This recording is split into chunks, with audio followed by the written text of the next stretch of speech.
Hi மக்களே, இந்த பதிவு வந்து நடிகர், ஒரு நல்ல மனிதர், தோழர் சத்யேந்திரா அவங்களுக்காக. அவருடைய மரண செய்தி வந்து நான் வந்து போட்டிருந்தேன் ஃபேஸ்புக்கில். அப்போ வந்துட்டு சிலர் கேட்டிருந்தாங்க, அவர் இருக்கும்போது நீங்கள் மதிக்கலை அப்படின்னு. அப்போ அவர்கிட்ட கேட்டிருந்தேன், இது எப்படி உங்களுக்கு தெரிஞ்சவர் அவர் அப்படின்னு சொல்லி கேட்டிருந்தேன். தெரியாது, எல்லோரும் பதிவில் அப்படி தான் போட்டிருக்காங்க அப்படின்னு. அப்படிலாம் இல்லை, எல்லாருமே நம்மளை மதிக்கணும்னு அவசியம் இல்லை. ஆனால் இங்கே எல்லாருமே நம்மளை அவமதிப்பாங்கங்கிற அந்த ஒரு இதுவும் வேண்டாம். ஏன்னா இங்கே வந்து ஒரு சத்யேந்திரா கிடையாது, இங்கே நிறைய சத்யேந்திராக்கள் தான் இருக்காங்க. அது ஆணாவும் இருக்காங்க, பெண்ணாகவும் இருக்காங்க, வேறு வேறு பேரில் இருக்காங்க.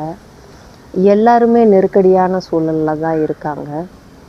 எல்லாருக்குள்ளேயுமே ஒரு பெரிய கதையே இருக்குது. முடிஞ்ச வரைக்கும் ஒருத்தருக்கு ஒருத்தர் உதவி பண்ணிக்குவோம். அவருமே வந்து கையில் காசு இருந்தால் பையில் வச்சுருப்பார். இருந்தால் எனக்கு நானே கண்ணால் பார்த்துருக்கேன்.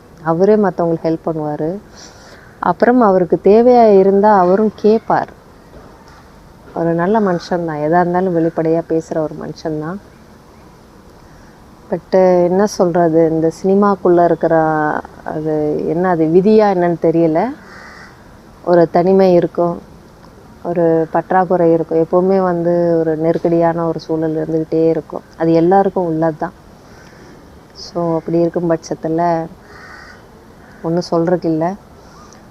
ஆனால் ஒன்று, சினிமாக்குள்ளே இருக்கிற எல்லாருமே ஒருத்தருக்கு ஒருத்தர் உதவி செஞ்சுக்குவாங்க. யாரையும் வந்து அம்போன்னு விட்டுற மாட்டாங்க.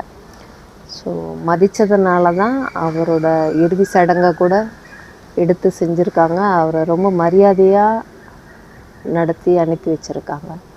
ஸோ அதனால் அந்த மாதிரி மொட்டை தாத்தா குட்டையில் விழுந்த கதையாக எதுவும் நீங்கள் பேச வேண்டாம். அவரும் ஒரு நல்ல மனுஷர் தான். அவங்களோட பழகினவங்க எல்லாருமே நல்ல மனுஷங்க தானே. ஆனால் வந்து அவங்கவுங்க சூழல் தான் வந்து எல்லாத்தையுமே முடிவு பண்ணுது.